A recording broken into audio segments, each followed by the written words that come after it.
Que la paix, la lumière et la présence d'Allah soient avec vous, chers frères et sœurs en islam. Il existe des moments dans la vie où l'âme ressent un vide inexplicable, un silence intérieur qui appelle quelque chose de plus grand, de plus pur, de plus vrai. Parfois, au milieu du bruit du monde, ton cœur cherche une lumière, une direction, un réveil. As-tu déjà ressenti que ton âme cherche quelque chose de plus profond? Pourquoi certaines épreuves nous touchent-elles si fort? Et si ce que tu vis aujourd'hui était un appel d'Allah pour te rapprocher de lui? Dans cette vidéo, tu vas découvrir un message puissant, un rappel qui peut transformer ta vision de la vie. À travers les paroles percutantes de Dr Zakir Naik, nous allons comprendre pourquoi l'islam n'est pas seulement une religion, mais un réveil spirituel. Allah dit dans le Coran, « Ô vous qui avez cru, répondez à Allah et aux messagers lorsqu'ils vous appellent à ce qui vous donne la vie. » Sourate Al-Anfal 8, 24. Abonne-toi à l'Islam Connect, like cette vidéo, commente Amin, si tu es prêt à te réveiller, et partage cette lumière autour de toi. Cette vidéo n'est pas un hasard. Elle est une lumière envoyée par Allah pour toi. C'est une mission divine. 1. Le réveil spirituel, quand Allah secoue ton cœur. Il y a des moments où tout semble s'effondrer sans prévenir. Une perte inattendue, une relation qui se brise, une solitude qui pèse lourdement au milieu de la nuit. Tu te demandes « Pourquoi moi? Pourquoi maintenant ?»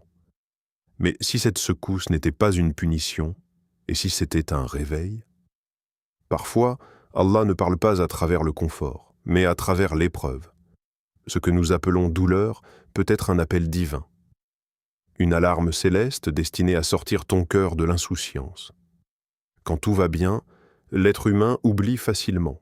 Il s'attache, il s'installe. Il croit que la stabilité est éternelle. Puis, soudainement, une épreuve vient briser cette illusion. Et dans ce silence après la tempête, une question naît. Où est Allah dans ma vie? Zakir Naik rappelle souvent que l'islam est en harmonie parfaite avec la nature humaine. Notre cœur a été créé pour adorer Allah. Il a été façonné pour se connecter à lui. Lorsque cette connexion s'affaiblit, le vide s'installe. Et parfois, la souffrance n'est que le symptôme d'un éloignement spirituel. Ce n'est pas toujours le monde qui nous blesse. C'est parfois notre distance avec notre Créateur qui rend la douleur plus lourde. Regarde attentivement les moments où tu t'es senti le plus fragile. N'était-ce pas aussi les moments où tu as levé les mains vers le ciel avec le plus de sincérité? Les nuits où les larmes coulaient étaient peut-être les nuits les plus proches d'Allah. Parce que dans la faiblesse, l'ego disparaît.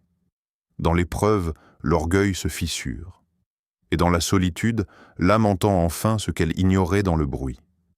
Le réveil spirituel commence lorsque tu comprends que ce monde n'est pas une destination, mais une étape. Une salle d'attente avant l'éternité.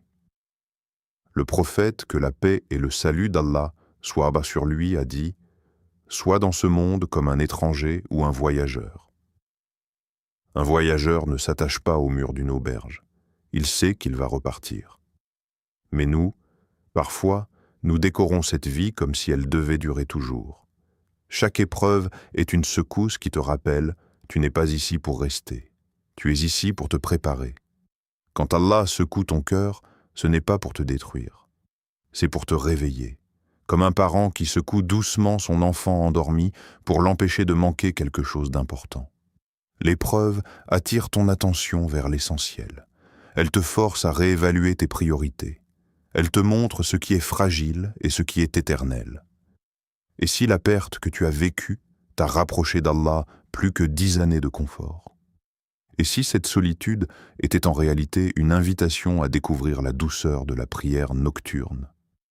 Et si cette déception était une protection contre un attachement qui aurait détruit ton cœur? Le réveil est parfois douloureux, mais rester endormi est plus dangereux encore. Quand ton cœur est secoué, ne te contente pas de chercher des réponses humaines. Cherche le message divin derrière l'événement. Peut-être qu'Allah veut purifier ton cœur. Peut-être qu'il veut t'élever en degré. Peut-être qu'il veut simplement que tu reviennes vers lui avec une sincérité que tu n'avais jamais connue auparavant. Chaque secousse est un rappel silencieux. Retourne vers ton Créateur avant qu'il ne soit trop tard. 2. Le message puissant. L'islam est logique et lumière. Il existe un moment dans la vie où l'on se sent perdu, non pas physiquement, mais intérieurement. Trop d'informations, trop d'opinions, trop de contradictions. Le monde moderne promet des réponses, mais offre souvent plus de confusion. On cherche la vérité dans les tendances, dans les philosophies humaines, dans les discours motivants, mais le cœur reste agité. Pourquoi ? Parce que l'âme ne se satisfait pas d'hypothèses. Elle cherche une certitude. L'islam apporte cette certitude. Zakir Naik insiste souvent sur un point fondamental. Le Coran n'est pas un livre qui demande une foi aveugle. Il appelle à réfléchir, à observer, à raisonner. Allah dit « Ne médite-t-il donc pas sur le Coran ?» Sourate An-Nisa 4, 82. Cette question n'est pas seulement rhétorique, c'est une invitation. Une invitation à utiliser l'intellect, à examiner les signes, à chercher la cohérence. Le réveil spirituel commence quand tu comprends que croire en Allah n'est pas un abandon de la raison, mais son accomplissement. La foi islamique ne te demande pas d'éteindre ton esprit. Elle te demande de l'éclairer. Imagine une pièce plongée dans l'obscurité totale. Tu avances l'évidence avec peur, tu hésites, tu te cognes contre les murs. Chaque bruit te fait sursauter. Puis, soudainement, une lumière puissante s'allume. En une seconde, la peur diminue. Les formes deviennent claires. Les obstacles visibles. Rien n'a changé dans la pièce, sauf la lumière. C'est cela le tawhid dans le cœur. Lorsque tu reconnais qu'Allah est unique, sans associé, créateur de toutes choses, maître du destin et de l'univers, ton regard sur la vie change. Tu comprends que rien n'est aléatoire, rien n'est injuste, rien n'échappe à sa sagesse. Ce qui te semblait chaos devient décret divin, ce qui te semblait perte devient plan parfait. La confusion diminue parce que tu as un centre, une référence absolue, une vérité stable dans un monde instable. Beaucoup vivent dans l'angoisse parce qu'ils placent leur sécurité dans des choses fragiles, l'argent, les relations, la réputation. Mais lorsque tu comprends que tout appartient à Allah et retourne à lui, ton attachement se rééquilibre.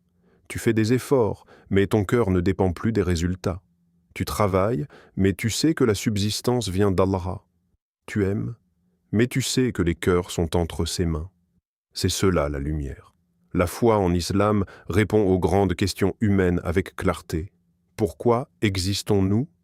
Pour adorer Allah. Pourquoi souffrons-nous ? Pour être éprouvés et élevés.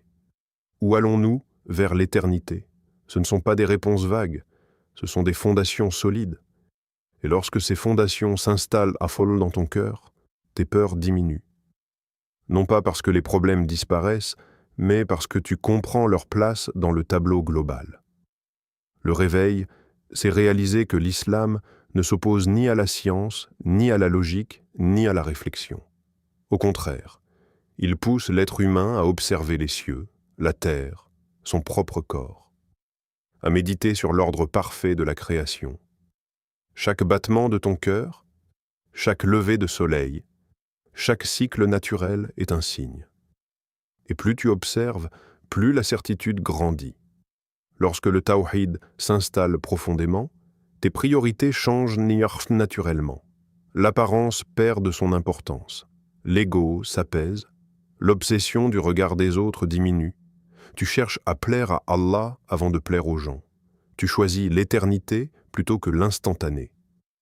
Ton âme respire enfin. Parce que la plus grande oppression pour le cœur, c'est l'incertitude.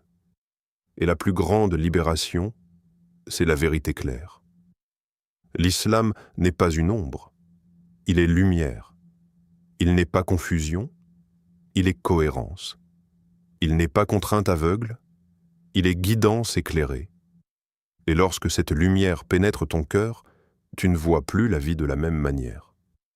3. Pourquoi les épreuves ?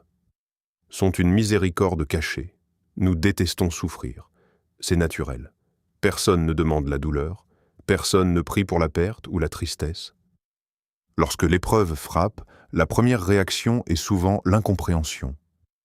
Pourquoi Allah me fait-il cela? Pourtant, derrière chaque difficulté se cache une sagesse que nos yeux ne voient pas immédiatement.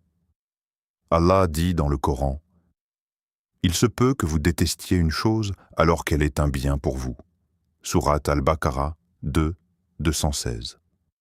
Ce verset est une clé. Il nous rappelle que notre vision est limitée, tandis que la sagesse d'Allah est infinie. Nous jugeons un événement selon l'instant présent, selon notre émotion. Mais Allah le voit selon l'éternité. Le réveil spirituel passe souvent par l'épreuve parce que le confort endort l'âme. Quand tout va bien, le cœur se relâche. La prière devient rapide. Les invocations diminuent, la dépendance envers Allah s'affaiblit. Mais lorsque la difficulté arrive, le cœur se tourne vers lui avec intensité. Les mains se lèvent dans la nuit, les larmes deviennent sincères. La relation avec Allah devient réelle. Comme l'or purifié par le feu, le croyant est élevé par la difficulté. L'or brut n'a pas d'éclat particulier. C'est le feu qui enlève les impuretés et révèle sa valeur. De la même manière, l'épreuve enlève l'orgueil, la superficialité, les illusions. Elle expose la vérité du cœur. Zakir Naik explique souvent que chaque test est une opportunité. Non pas une punition automatique, mais une occasion de prouver la sincérité de sa foi. Il est facile de dire « Alhamdulillah » lorsque la santé est bonne, lorsque les finances sont stables, lorsque la famille est en paix. Mais quand tout vacille, lorsque les projets s'effondrent, lorsque la solitude devient lourde, c'est là que la foi se révèle. C'est dans la tempête que l'on voit la solidité des racines. L'épreuve agit comme un miroir. Elle te montre ton degré de confiance en Allah. Te tournes-tu vers lui ou vers la colère, vers la patience ou vers le désespoir, vers la prière ou vers la plainte constante? Beaucoup pensent que l'épreuve signifie qu'Allah les a abandonnés. Mais en réalité, l'abandon serait de laisser le serviteur s'éloigner sans rappel, sans secousse, sans purification. L'épreuve est parfois une protection contre un mal plus grand. Combien de fois avons-nous regretté une situation pour découvrir plus tard qu'elle nous avait évité un désastre? Combien de portes fermées ont en réalité sauvé notre foi? La difficulté n'est pas toujours le signe d'un châtiment, elle peut être le signe d'un amour particulier. Le prophète, que la paix et le salut d'Allah soient sur lui, a enseigné que lorsqu'Allah aime un serviteur, il l'éprouve. Non pour le briser, mais pour l'élever. Imagine une montagne. Pour atteindre le sommet, le chemin est raide, difficile, parfois douloureux. Mais plus l'ascension est exigeante, plus la vue est magnifique. De la même manière, chaque épreuve franchie avec patience élève ton rang auprès d'Allah. Le réveil spirituel se produit lorsque tu cesses de demander seulement « Pourquoi moi ?» et que tu commences à demander « Qu'est-ce qu'Allah veut m'enseigner ?» Cette simple transformation de perspective change tout. La douleur ne disparaît pas immédiatement, mais elle prend un sens. Et lorsque la douleur a un sens, elle devient supportable. L'épreuve t'apprend l'humilité.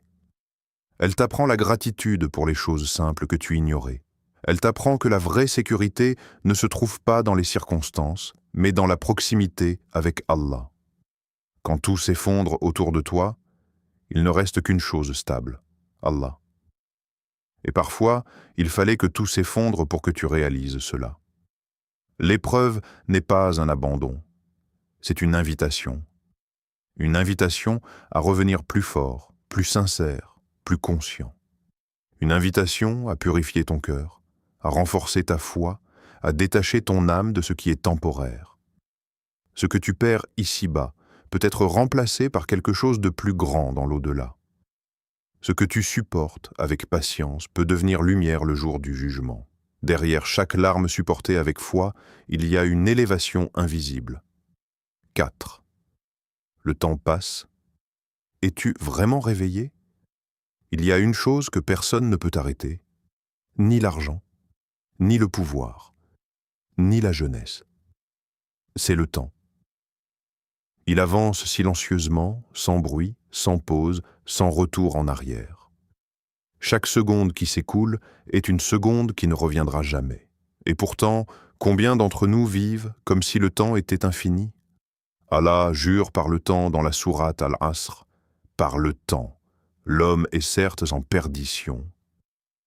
Lorsqu'Allah jure par quelque chose, c'est pour attirer notre attention sur son importance immense. Le temps n'est pas un simple décor de notre vie. Il est la matière même de notre existence. Il est notre capital. Et chaque jour qui passe est un pas de plus vers l'éternité.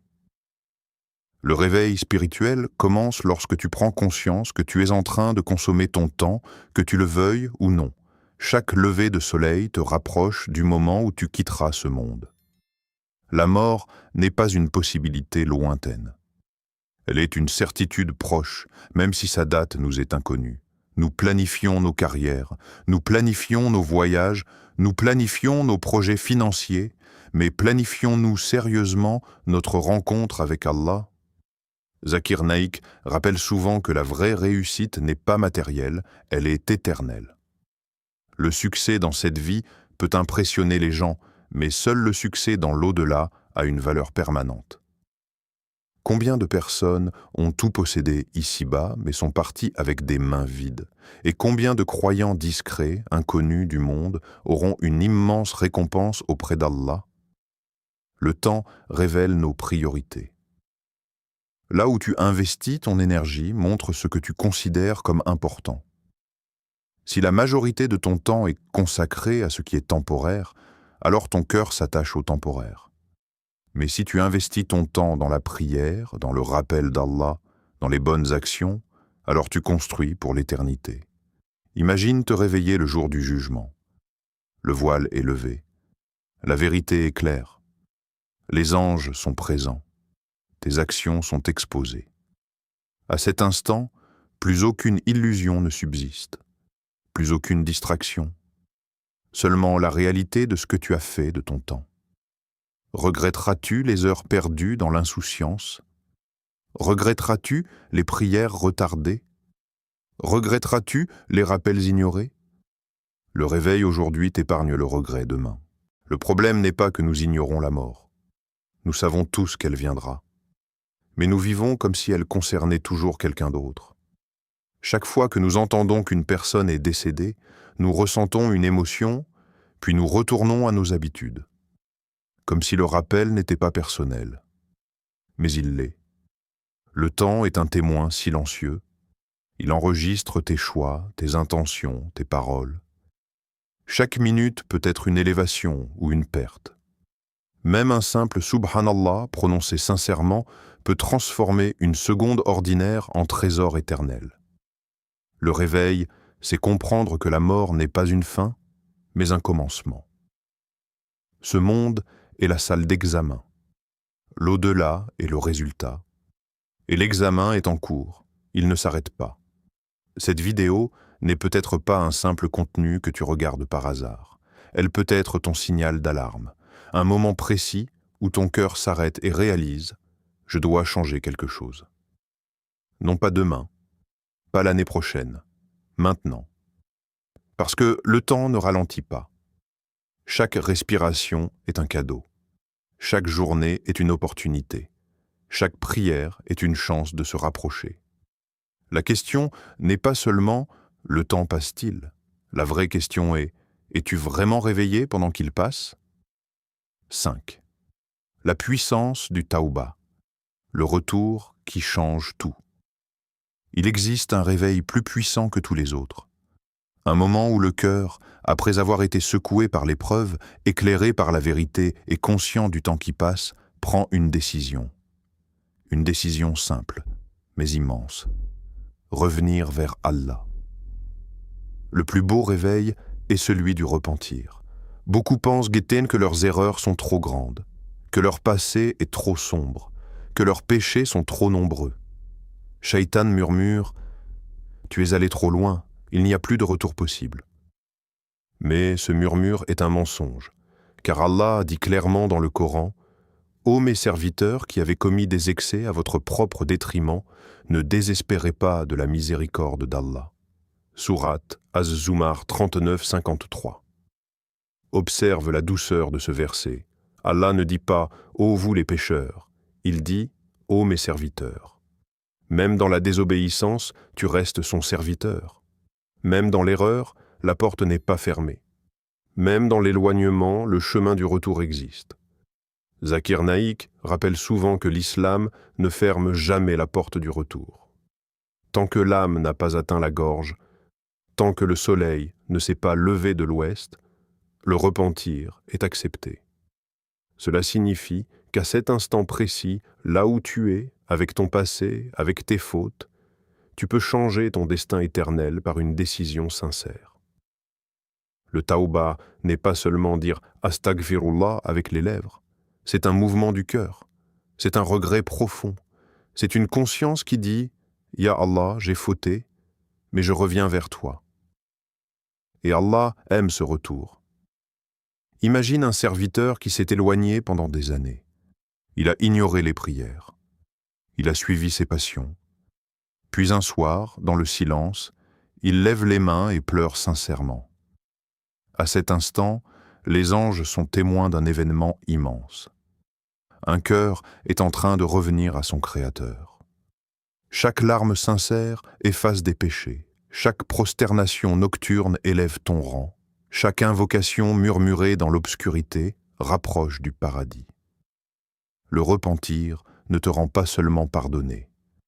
Il peut te rendre meilleur qu'avant, car celui qui revient à Allah avec conscience a un cœur plus humble, plus vigilant, plus reconnaissant. Le réveil ne signifie pas devenir parfait du jour au lendemain.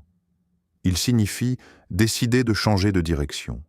Si tu marchais loin d'Allah, le tawba te fait faire demi-tour, même si tes pas sont tremblants, même si tu avances lentement. Ce qui compte, c'est la direction. Beaucoup retardent le repentir en pensant « je changerai plus tard, quand je serai prêt, quand j'aurai réglé mes problèmes ». Mais personne ne sait combien de temps il lui reste. Le meilleur moment pour revenir à Allah n'est pas demain, c'est maintenant. Le tawba purifie le cœur comme la pluie purifie la terre. Une terre sèche et fissurée peut redevenir fertile après une pluie abondante. De la même manière, un cœur durci par les péchés peut redevenir doux par le repentir sincère. Et plus encore, le repentir transforme la relation avec Allah. Tu ne l'adores plus par habitude, mais par amour et gratitude. Tu ressens la douceur de sa miséricorde.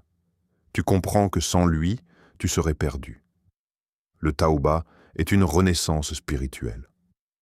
Une nouvelle page. Une opportunité divine offerte encore et encore. Peu importe combien de fois tu es tombé. Ce qui compte, c'est combien de fois tu te relèves pour revenir vers Allah.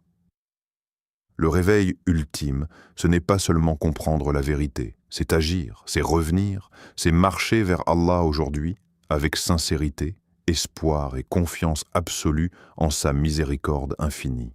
Aujourd'hui, tu as entendu un message, un rappel puissant. Peut-être qu'il a touché une partie de ton cœur que tu avais oubliée. Le réveil spirituel n'est pas un événement spectaculaire. C'est un moment silencieux où l'âme dit « il est temps de changer ». À travers les enseignements rappelés par Dr Zakir Naik, nous comprenons que l'islam est une lumière, une logique, une miséricorde. Les épreuves ne sont pas des punitions aveugles, elles sont des appels. Le temps n'est pas infini, et le repentir est toujours ouvert. Ne laisse pas cette émotion disparaître après la vidéo. Transforme-la en action. Abonne-toi à l'Islam Connect, partage cette lumière autour de toi et écris en commentaire. Je choisis de me réveiller. Merci d'avoir ouvert ton cœur à cette parole. Que la paix d'Allah t'accompagne dans chaque pas, chaque prière, chaque décision.